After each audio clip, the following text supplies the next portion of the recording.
দিনভর Raiganj powered by Orient Jewellers, সোনা যা সর্বক্ষণের। Powered by Senco Gold and Diamond. নমস্কার, আমি কুনাল। শুরু করছি আজকের দিনভর রায়গঞ্জ।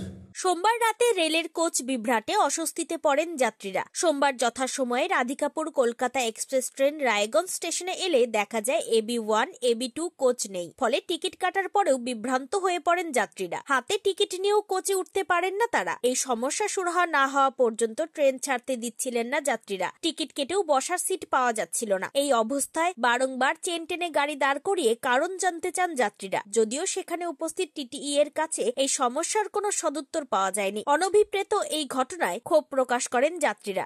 যদিও এর কারণ নির্দিষ্ট করে কেউই বলতে পারেননি। বেশ কিছুক্ষণ বচসার পর উপস্থিত রেল কর্তৃপক্ষের হস্তক্ষেপে ট্রেনটি রায়গঞ্জ স্টেশন ছাড়ে। সংস্কৃত শিক্ষার প্রচার ও প্রসারের উদ্দেশ্যে নিউ দিল্লি কেন্দ্রীয় সাংস্কৃতিক বিশ্ববিদ্যালয়ের আনুকূল্যে ও বিশ্ববিদ্যালয় সংস্কৃত দপ্তরের উদ্যোগে রায়গঞ্জ বিশ্ববিদ্যালয়ে মঙ্গলবার একটি সংস্কৃত বিষয়ক কর্মশালার আয়োজন করা হয়। এদিনের অনুষ্ঠানটির উদ্বোধন করেন অধ্যাপক দীপক কুমার রায়। মূলত সংস্কৃতিরতে শিক্ষার্থীর পাশাপাশি যারা সংস্কৃত শিখতে চায় তাদের জন্যই এই কর্মশালা বলে জানা গিয়েছে। শিক্ষার যেমন কোনো বয়স হয় না, শিক্ষার যে কোনো শেষ নেই তা প্রমাণ পাওয়া যায় এই কর্মশালায়। এদিন সেখানে গিয়ে দেখা যায় বিশ্ববিদ্যালয়ের অনিরুদ্ধ দাস, রুমকি সরকার ও দেবজয় ভট্টাচার্য প্রমুখ বিভিন্ন বিভাগের অধ্যাপক ও অধ্যাপিকারাও সংস্কৃত শেখার জন্য এই কর্মশালায় এসে উপস্থিত হন। এমনকি দেবপুরীর কিছু পুরোহিতরা এদিনের কর্মশালায় উপস্থিত ছিলেন সংস্কৃত শিক্ষা লাভের উদ্দেশ্যে। পথ দুর্ঘটনায় প্রাণ হারালো এক যুবক। নিহতের নাম সঞ্জিত দাস, বয়স 22 বছর। তার বাড়ি হেমতাবাদের তিহি এলাকায়। জানা গিয়েছে এদিন সে তার ভ্যাটো করে ধানের টাস নিয়ে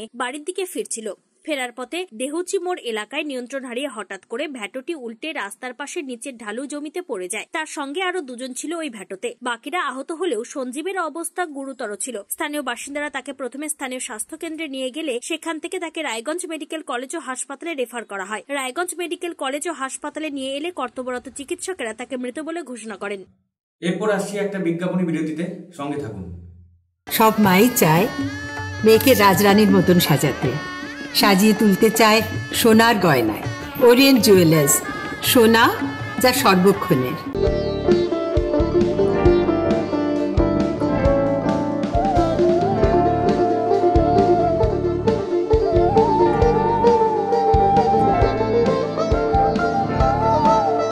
চলে এলাম বিজ্ঞাপনী বিরতির পর।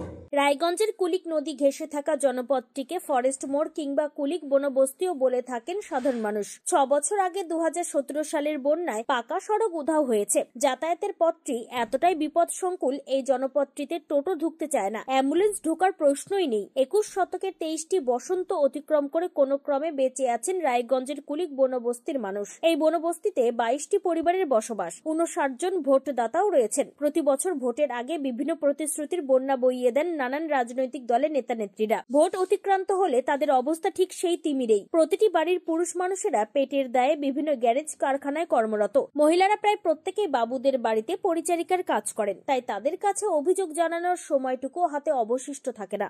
দৈনিক নিজ হাতেই রান্না করেন কৌশিক ভট্টাচার্য।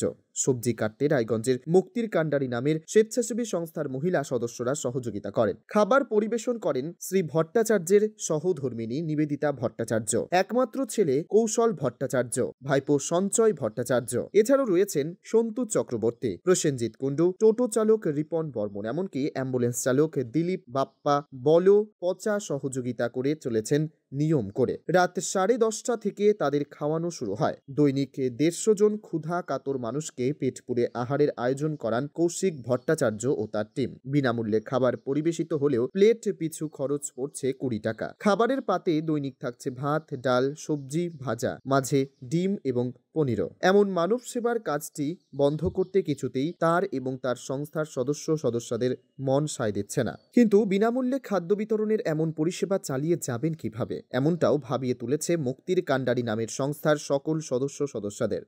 অন্য সদস্যরা জানিয়েছেন, স্কুল কলেজ পড়ুয়ারা যদি মাথাপিছু 100 টাকা করে দান করেন, সেক্ষেত্রে 30 জন দান করলেই তো 3000 টাকা সংগৃহীত হতে পারে। চলতে পারে 150 জন মানুষের একদিনের খাবার। এতদিন পর্যন্ত অসংখ্য মানুষ দান করেছেন বলেই নিরন্ন মানুষদের মুখে অন্ন তুলে দেওয়া সম্ভব হয়েছে বলে বিনয়ের সঙ্গে জানিয়েছেন সকলেই। এক্ষেত্রে দানে আগ্রহী মানুষ কিন্তু সরাসরি কৌশিক ভট্টাচার্যের নামে থাকা ফোনপে কিংবা গুগল পে নম্বর যেমন 9800535529 অর্থ পাঠাতে পারেন। তবেই প্রকৃতভাবে দৈনিক 150 জন মানুষের পাশে দাঁড়ানো দীর্ঘদিন চালিয়ে যাওয়া সম্ভব। প্রসঙ্গত তিনি তো এমন কাজটি না করে আর 5 জন মানুষের মতন পরিবার পরিজন নিয়ে হেলায় দিন কাটিয়ে দিতে পারতেন কনকনে শীতে স্ত্রী পুত্রকে সঙ্গী করে রাত 10টাতেই লেপের তলায় আশ্রয় নিতে। তা কিন্তু তিনি করেননি, আর করেননি বলেই অভুক্ত মানুষগুলো গভীর রাতে 1208 দিন যাবৎ উদরপূর্তি করে চলেছেন অবলীলায়। যদিও রায়গঞ্জ হাসপাতালে দৈনিক গভীর রাতে বিনামূল্যে 150 জন মানুষকে খাওয়াতে গিয়ে এমন আর্থিক সংকটের কথা স্বীকার করে নিয়েছেন সংস্থার কর্ণধার কৌশিক ভট্টাচার্য। তবে মানুষের দানকে একত্রিত করে এমন মহৎ কাজ যে দীর্ঘদিন যাবৎ চালিয়ে যাওয়া সম্ভব তার রীতিমতো নিরবিচ্ছিন্নভাবে করে দেখিয়ে দিল রায়গঞ্জের সুদর্শনপুরের স্বেচ্ছাসেবী সংস্থা মুক্তির কাণ্ডারি। কর্নিশ সংস্থার কর্ণধার কৌশিক ভট্টাচার্য ও তার পরিবার, সর্বোপরি সংস্থার সমস্ত সদস্যদের। তিনি এবং তার টিম যেন সর্বসাধারণের সহায়তায় আমৃত্যু এ জাতীয় সেবার কাজ চালিয়ে যেতে পারেন ক্লান্তিহীনভাবে, এমনটাই কামনা রইল। আজকের দিনভর রায়গঞ্জ এ পর্যন্তই। আগামীকাল আবার দেখা হবে।